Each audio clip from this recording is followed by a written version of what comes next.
What it did, what it do, or what it does. And I want to welcome you to another episode of the Sound of the Rain podcast. I am your host, the Sound of the Rain. Today's episode is episode number 5. And the question that we're asking is, do I make music for myself or for my audience? That's what we're going to ponder today. We're going to talk about it. We're going to find out. It's something that's very important. And this doesn't just apply. I'm speaking of it from my perspective, in regards to music, but, this can really apply to anybody that's doing something, art, business related, because art is such a personal thing. And so when you're making a product and you're selling it or, trying to make profit off of it, it's important, are you doing it for yourself, giving something that you would want to experience, listen to, see, hear, eat, or are you giving the people what they want? So that's what we're going to talk about today, because that's kind of a crossroads or, an area that I've been at trying to kind of figure out, what I'm going to do. I do want to take the time to thank everyone that has been tuning into the show, showing any type of support, whether it's been sharing it, leaving a review, monetary support, just anything. I really appreciate it.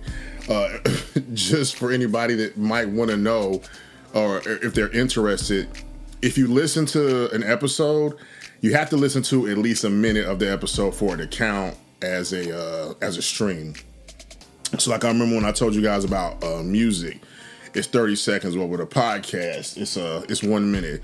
So if you're gonna just jump in there to support the show, at least listen to a minute of it for your boy. So I want to give you guys a current, update on Sound of the Rain, the brand, and what's been going on.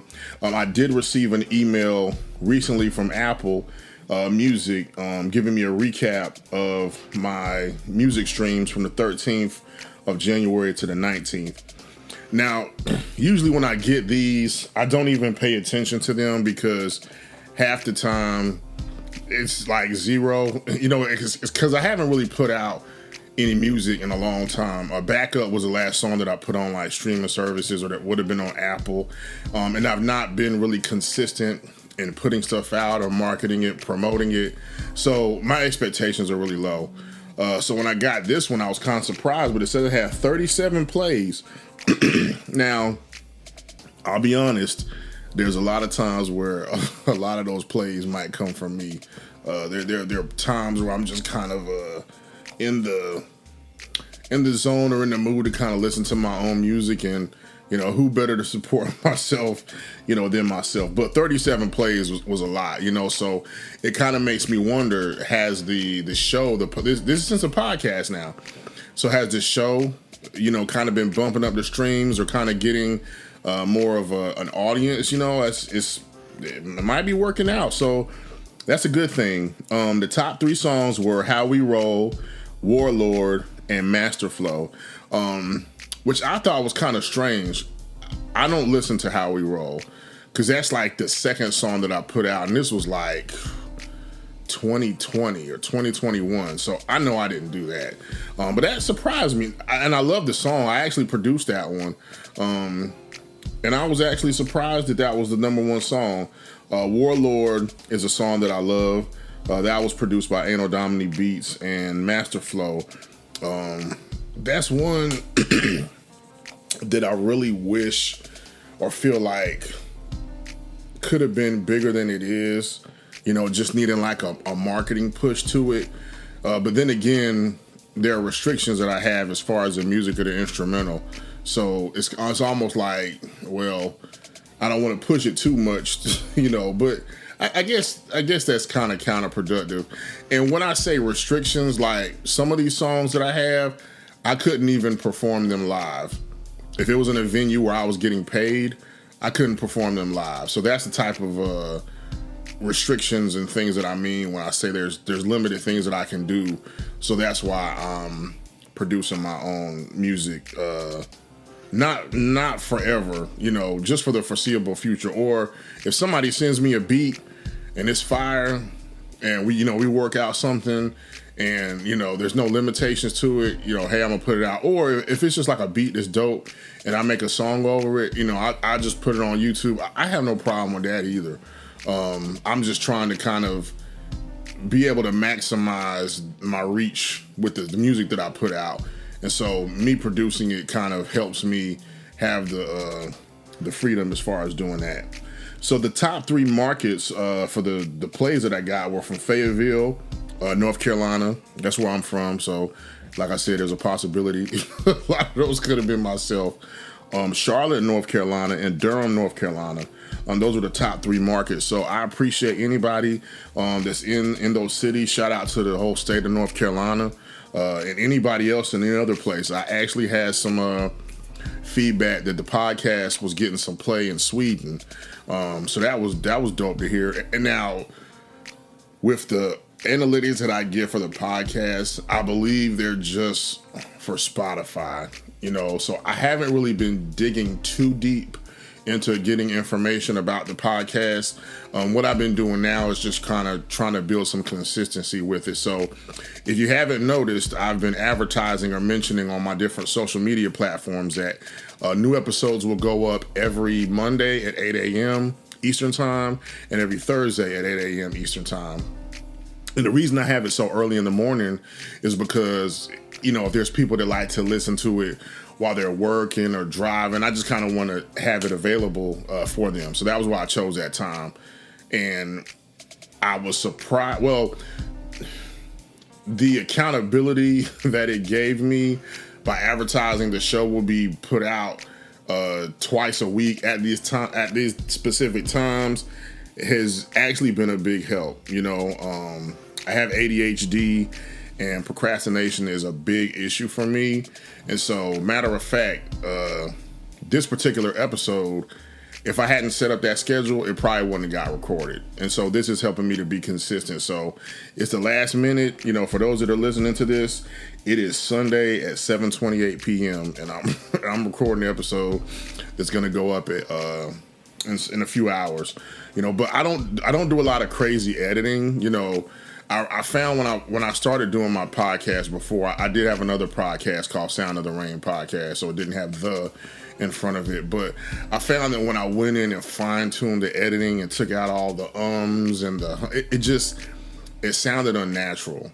And so what I found is that as I'm doing this one now, the more that I do it, the better that it sounds, as far as like I'm not saying or taking these long gaps and pauses and things like that. So I had to accept when I first started where I was that it's not going to be the most cohesive or best sounding, and that was kind of scary for me because I'm wondering if people are going to listen to this and hear the first episode and say, oh yeah, this is trash, and not even get to the episodes where there's growth.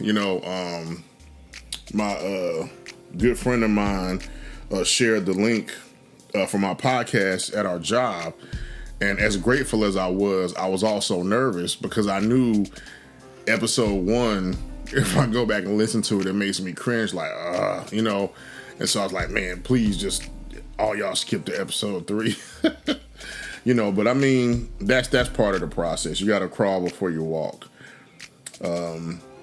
So I have not recorded This Beat's Whack yet, and I kind of want to explain why. I have a problem with recording. Like, I have a problem where I think of things in my head and plan out scenarios before even carrying them out or before anything even happens. And so in my head, I'm just thinking of like I don't feel like doing this. It's going to be long and grueling. But every time I feel like that, once I actually sit down and start recording it, it goes by perfectly and it's a breeze. I'm back and record that second part of that other verse later. The feel is not going to be there that I had. Like, so say I record one verse on one day and then I come in another day, the verse doesn't have that same feel as it did the first time I came into it. So that's like a fear of mine. So, that's just something that I need to get done. But This Beat's Whack is written. The beat has been made, kind of a skeleton of it. So this is my plan. I record the vocals and then I fine tune the beat around it. So I can, add things, take things away, structure it, but it's 3 16 bar verses and a chorus. So I look forward to putting that out. And another reason there's been some slight hesitation regarding that is because I'm trying to decide, do I do an album? Now for the people that have been following me for a long time,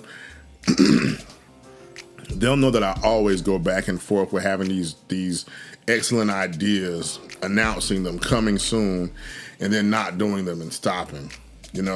So as far as me, and I'm gonna actually put a poll up. So if you're listening to this, go follow me on Twitter, twitter.com/sound of the rain, SOUNDOFTHERAIGN. I also put a post up on my YouTube post, a poll for this, like, should I do an album? And the other option is, should I focus on making single songs, like, how I spoke on episode 3 about marketing, how Nerd Out, how they kind of drop songs every time like a new movie or TV show or a video game comes out, and they kind of ride the wave of the trending topic of the game, or I was thinking of kind of focus my attention on that, or focus my attention on the album, or I like to kind of try to do both of those things. And so I'm kind of at a crossroads with that, trying to figure out, what I should do, if I should do it that way. And the reason being is because my main goal, or the main reason I wanted to put an album out, is because I wanted to have a resume or a library or just a solid, complete body of work. And then I thought about it. I was like, you know what? Especially in nowadays, Spotify, for example, is one of the biggest streaming platforms, and it seems like, to me, it has a very social feel to it. I don't get on it a lot, so I'm not as familiar with it, but I plan on familiarizing myself with it so I can kind of, take advantage of the features and abilities and, kind of community building with it. But if you go on to Spotify, you're going to see all the songs that an artist has. So even if I don't have an album, there's still a lot of material that they'll be able to say, okay, this is that Sound of the Rain guy, let me listen to this. Oh, that's hot. Oh, that's hot. Oh, that's fire. Oh, that's trash. And then also part of it was for me just wanting to put an album together, just kind of something for myself. So I'm gonna put the poll out, see what you all think. For the time being, I'm going to continue to work on the album, but I'm also going to continue to, this brings up the next topic I was going to speak about. I actually wrote a song about Ant-Man. Now, on episode 3, Hottest Rapper in the Market, I spoke about how Nerd Out and Nims, they make songs, based on different things coming out in nerd culture. And then they'll put them out like the week that the movie comes out or the week after, sometime close enough to where they're able to kind of, ride that wave. And so I was seeing, okay, Ant-Man and the Wasp Quantumania comes out February 17th. And, it's towards the end of January. I was like, I got enough time to write a song. And lo and behold, I wrote an entire song, save 2 bars. Or maybe even 1 bar. But I wrote an entire song and produced it in an hour. Yeah, so I was on my iPhone. I made the drum beat. I found some loops and I transferred them to GarageBand on my phone. And then at first it was just going to be 1 verse and a chorus. And then for me, I felt like the verse focused on the topic of the movie. Like all I had to work with was really the trailers of the movie. So if you've seen the trailers, I think that the verse that I wrote coincides and kind of goes with them well. But I also wanted something to kind of have that Ant-Man, kind of just speak on the ant aspect of things, or, kind of talk about his powers and stuff. So I wrote another verse as well. The first verse is 16 bars. I don't know how many bars the second verse is, but after I write like 1 more bar, it'll be complete. So I'm very excited about that. If I can get it recorded and done by the first of the month, February, then I can have it submitted to DistroKid, and it'll definitely be available on the 18th of February on all streaming services. So that's the goal. If you follow me on Instagram, Facebook, or Twitter, by the time you hear this, you would have already seen the announcement. But the name of the song is "I Need a Little Help," and it is going to be available on all digital streaming platforms February 18th to coincide with the release of Ant-Man and the Wasp: Quantumania. This Beats Whack is still coming as it stands right now. Brainstorm is still coming. I've got This Beats Whack written.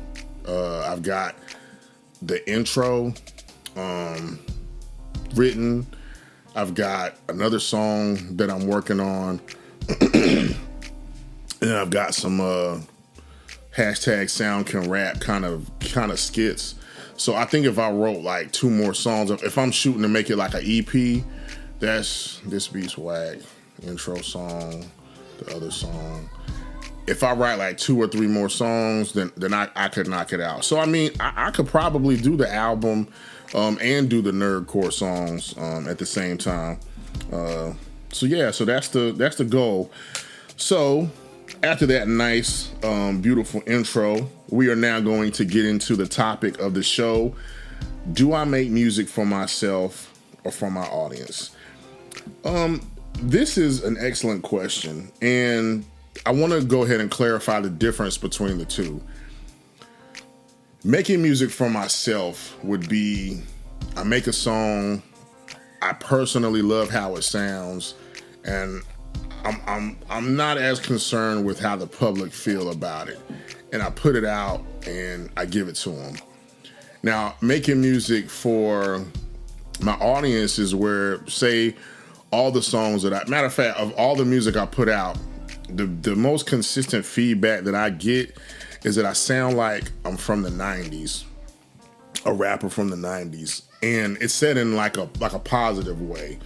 So songs like Good Guy, songs like Fall, that vibe people have been enjoying. For me, one of my favorite songs that I loved was What You Know About That. And so that song, that vibe might not have went as well with the audience as Good Guy, Warlord, and Back Up and Fall might have gone. So would I make more songs like that because that's what they want to hear? Or do I make songs that I want to make because this is my thing and this is my creativity? And so this is a business. This is what I'm building. I'm building a brand. I'm building a business. I'm not doing this just for fun. So I think it's very important to listen to my audience and to be receptive. And if they, if I'm making certain type of music or a certain type of art and it's something that they're not really feeling, then I think that if the goal is for me to get purchases and make money, then I think I'm wasting my time if I continue to put focus into something that's clearly not working. Now I think eventually, and I've heard Roberto Blake say this, the YouTube guru, the OG, shout out to the big homie. I've heard him talk about, like, as far as creating a YouTube channel, he like, so many times people want to make videos that they want to make, but the whole point of it is like, you're making stuff that people want to see. He said, if you continue to make something that works, that people want to watch, eventually you'll get to the point to where you can kind of do both. You can still make what you want to make and even make the things that they want to see and satisfy your inner creativity and also, satisfy your audience, because I'm sure the things that I make that I like, I'm not the only one that likes them, but like I said, this is a thing about being in a business and trying to pull people in. If I open a restaurant and I sell hot dogs and hamburgers and everybody like loves the burgers, when they come to the restaurant, everybody's buying burgers. You know, the hot dogs, you know, you get a few people here and there, but, you know, overall, it's the hamburgers. So it wouldn't make sense for me to keep buying inventory for hot dogs and to keep pushing and advertising the hot dogs, because clearly the people have spoken. They want the burgers, you know, so it might come to a point to where, okay, you know what, these burgers, I just need to pull them off the menu because nobody's buying them, or, you know, keep them at a small level for the people that do enjoy the hot dogs. And the hardest thing about that is for when you're making something that's creative or making something that's art, it's a lot more personal than a hot dog or a hamburger. And you don't want it to be at the cost of your integrity, that like you're making music that people want to hear but you don't enjoy making. But this is the thing. I would rather make money or have a job making music than I would flipping burgers, you know. So I mean, and I'm not saying like, you know, sell out and just start making stuff that you don't like. That's not what I'm saying at all, because you also have to kind of trust yourself as well, and kind of sometimes put stuff out there that people aren't going to expect, you know, and kind of see if they like it, you know. And people don't know what they like because they haven't heard it yet, you know. So you might have the next sound or that next vibe or that next wave, but if you stay so focused on trying to do what works, then you're gonna pass out on or miss out on that. You know, that's one reason why, you know, I try to be not a hater of the contemporary sound of music. It's just not something that's to my liking or to my taste. But I told myself that I would never adapt or make something that was in that style or that vein, you know, for the sake of just blowing up, or not necessarily blowing up, but for the sake of, you know, views or streams, or just kind of to become relevant. If I did it, it would be from an artistic point, out of curiosity to see like, okay, can I flip like a drill beat, or can I, you know, do something that's in that vein? But I come from a school of originality. You know, I come from a school of thriving off sounding like yourself, sounding different. So, you know, if there's not a lot of nerdcore artists that are coming with, you know, heavy, intricate lyrics and bars and stuff like that, I want to try to fill that void. And granted, I know that, you know, bars doesn't always mean success. Like, complicated lyrics do not equal a great song, you know. So please don't get it twisted. I totally understand that, and it's actually something that I'm accepting and working on and getting better about, as far as with songwriting. You know, I think a big problem I've had is wanting to prove a point that this dope lyricist, but also want you to see my creativity, but not forget that I'm a dope lyricist, you know, because I don't want you to say, like, this is the first thing you hear is this other song that's not dope lyrics, and you're like, oh, he's whack, you know. And with my approach with Brainstorm, that's kind of a problem I'm having. That's why I have the skits or the interludes where I'm doing these acapella verses where I'm like, you know, just spazzing out, and then here comes a song. So it's just like, okay, like, don't get it twisted. Like, yeah, I might have a song where I'm singing, but I'll bar you to death, you know. But as far as artistically, sometimes you got to just go with your gut. Like, think about this. Outkast, very famous group. Some of y'all, if you're younger, you might not have heard of Outkast. They haven't really been active in a while, but it's a group from Atlanta that consists of two artists. One named Big Boy and the other is Andre 3000. Very phenomenal artists, and their very first album, Southern Playlist of Cadillac Music, came out, and it had this southern. It just, I don't know, man. It just had this feel, this vibe. I mean, the whole album from top to bottom was so dope. Then their follow-up album was called AT Aliens, and the transition or change was so weird and so different. You know, they went from having this pimp vibe to Andre was a little more kind of he was dressing a little different, and you could tell his thought process was different. While Big Boy, it felt like he was still maintaining the gangster and the pimpism from their previous project, not in a way that was like holding him back as an artist, but it's like he was elevating that. And so bringing together what Big Boy and Andre had, it just was this beautiful mesh, but it was something totally different from Southern Playlist of Cadillac Music. And it was bigger than that album, you know. And so the first single they had was called Elevators, Me and You. And so it's like, I hear the song and it was so catchy and you love it, but if I wrote something like that, I wonder, like, would I say it was like, nah, people ain't gonna like this. Me and you, your mama and your cousin too, rolling down the strip on Vos, coming up slamming Cadillac doors. You know what I'm saying? Like, they could have been like, nah, we need to come out with another Players Ball, or, you know, Hootie Hoo or something like that. But no. And then and every following album, they kept evolving and kept growing.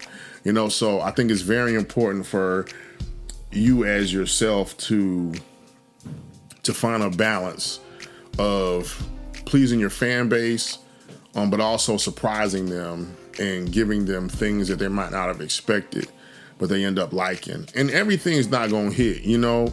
You gotta experiment, you gotta try things, and people might like them, people might not like them. I got a song called, the working title is Just Wanna.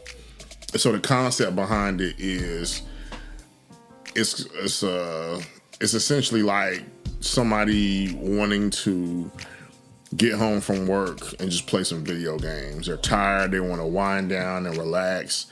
And it's a very sing-songy song. And people might hear it and be like, this is garbage. You know, or people might hear it and be like, yo, this is a bop, this is fire. But I'm not gonna find out if I don't put it out. And I'm the sole critic for my music. You know, like I might ask, you know, one or two people, like, you know, what do you think it is? But at the end of the day, their opinion is not gonna really sway what I do, because if in my gut I feel like, you know, this is it, I want to go with it, I'm gonna put it out there. And then if the people are just like, nah, that ain't it, fam, and I'm like, okay, well, you know, it is what it is. I learned. You know, so that's what it is, man. Do I make music for myself or for my audience? And I don't have the answer to that question. You know, it's something you experiment with, you learn, you fall, you get back up, you try. But I think ultimately that there needs to be a balance, that you do make music for your audience, but your audience is also there for you. And so the things that you've already made and you've created prior to them hearing you made them for yourself and you like them. And so once they hear it, they liked it, you know? And so as you continue to make things, you know, hopefully they'll take the journey with you. And that's what this podcast, you know, and this YouTube channel and everything are all about. Before we go, I just want to make sure, if you look in the show notes, there's a link to support the show. If you're interested in it, it allows you to subscribe. There's 3 tiers, 99 cents, $4.99, and $9.99. You can support on a monthly basis. I'm actually working on something for like Patreon or something similar to that, to where if someone were to subscribe, there's different perks and things they could get. I'm just trying to find out what things I can offer, and things I can be consistent with providing as well. So would it be like an extra episode, or, you know, a shout out or something like that? So, be on the lookout for that. But I definitely thank you for that. We can also be supported at $SOUNDOFTHERAIGN for Cash App. That's Sound of the Rain. And also continue to check out that song, The Calm. I spoke about it on the last episode, but I still want to push that. It's a song that was the very first song I put out when I came out of retirement back in 2021. It was supposed to be the intro for my mixtape, Attack of the Red Ranger, which might be something that I do at a later time. But definitely check it out. I'll spit a little bit of the bars. It was like, stride a high ride, you desires in the peace, reciting haikus, infiltrate shadow Moses like Jaeger. I am designed to remind you the time you spend contemplating your plan. Now behind you in the darkness, the silence, weapon in hand. Understand? Orchestrate you're in something just like a symphony, swiftly and so vividly. Shadows too slow to mimic me. Ninjutsu hit quickly, altering all your dentistry. Victory, no surprise, like the Arkham Knight's identity. Yeah. So on that, we're going to be out. Once again, thank you for tuning in to the Sound of the Rain podcast. And until next time, peace.